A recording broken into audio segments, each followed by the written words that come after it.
I'm Nathan Ray, this is Jamchester 2017. With me I've got a team whose name I'm not going to say, I'm going to let them say it. Let's see who they are and where they're from. So, where are you from? We're from Dundee, and we're part of Hotline 10 Hand Shandy Hustler Volume 15.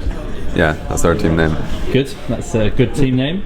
Very, very catchy, very memorable. What's your name? Name's Matthew. Matthew, okay. Paul. And where are you from? I'm also, from Trin, but we both study in Dundee. Alright, excellent. I'm George, raw student at Aberdeen University. Yeah. Owen, also Aberdeen University. You're just finishing your lunch? So. I am finishing my lunch. I got here about half an hour ago. So. It's the help that we called for.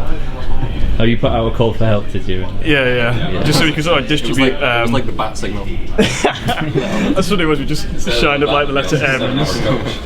Excellent. So, what are you working on then? What's the game? What's the idea? So we're working on, we're wanting to do a cool twist in the theme. So we're doing a game that's virtual reality, and we wanted something that's not going to reflect you very well. So the theme is shaping the future. So that's the theme, right? I didn't forget it. Shaping the future, right? Yeah. Okay. Right.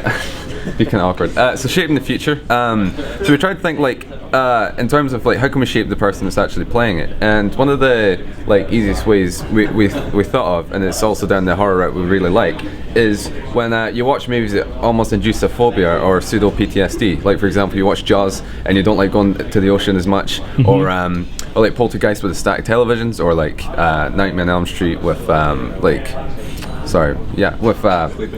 it's going to sleep, more or less. So we tried to apply the same idea with trying to get you to look at certain things in a different way. So we're taking the idea of inanimate objects and essentially making them pretty terrifying in this scenario, and we feel it can only really be done in VR, hopefully. So we're taking some mechanics that were inspired with things like Doctor Who, like the weeping angels that only move when you don't look at them. So you have to keep an eye on everything. Like the environment's going to be dynamic in the sense that if you look away, things will change when you look back again. Exactly. Yeah. And it's we want to make it feel like it's like things are going on when you're not doing anything. So the lack of control is very important. So it's all about is making the player uncomfortable and really triggering those philosophical things that we pretend to do some research, but we're just sort of copying B-movie film tropes. So sure. And what are you working on here? Are you doing modelling then? I done the initial prototyping, but as soon as we got Owen to essentially do all the hard work, I'm going to start doing all the start working with George to do modelling. We're going for a very minimalist art style, just because it's we're going for a very dreamlike aesthetic. So in other words, we're cheating. So we're not doing any textures; they're just flat colours. Sure. So it's just a way we can do a lot of things. Does the lighting still affect the? Oh yeah, of course. Yeah. It's just in the sense we can produce the aesthetic without bottlenecking ourselves. Just time and economic efficiency. Because we don't have to UV map with flat colours, and just export it and just stick it in, and we can just follow a strict colour palette, which is it's not the best in the world, but for our uses it does the job. Excellent. And sorry, what are you working on? I here am trying to block out the environment. So what we're trying to do is just get the base level architecture in, and with that we can start doing things like, alright, clutter it up with all the MacGuffins that you end up getting scared about.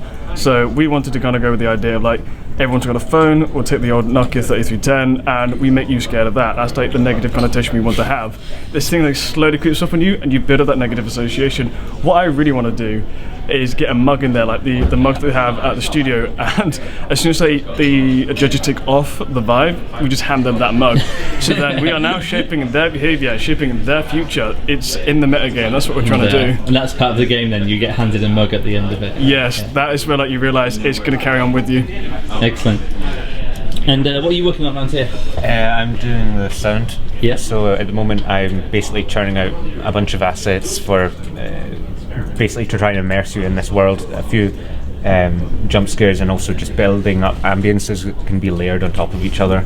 It's just kind of a ongoing process, and it's all to be integrated just now, so it's just kind of And what you're building this with is Unity then? And yes. Yeah, Unity and all the audio and Logic. Yeah, you'll be using your own Logic audio. We're using Steam audio as well, so it's going to be full 3D audio. So we're really putting into the directional things, because we're using the VR's field of view. So we're making like encouraging them to look elsewhere. The audio is gonna play a Should big be part. sounds coming from behind them. And, Yeah, and it wouldn't work if you only Do had they stereo. have headphones built into these things, or do you have to wear? You can buy a headphone strap, but it just has a plug on the actual Vive itself. You can just put headphones on. They released a strap recently that's like costs like £100 or something, but it's got the headphones built in like the Oculus.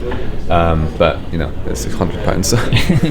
Oh, the headphones are come easier. Yeah, but yeah, it's like when you have 3D audio in a VR space and it's one-to-one with your head movements, it's a completely different experience. So it's it's really great when you can get it to work. It's just a lot. Yeah, and you've run into any problems so far? Or? Oh, plenty. Not even miss a beat then. No. I guess the biggest problem was like it's we're tackling a topic like trying to induce like fear into a certain topic, and how we got to that. How we actually fulfilled that was like a matter of debate. We're trying to think, should we gamify it first and then worry about trying to get all these really cool moments, or should we try and make something that's just full of these little cool things, and that's more or less the only fulfillment you get out of it. So it's like, do you go towards like gameplay loops, or do you kind of focus on like the interactive scripted sequence and then make that the big gameplay loop?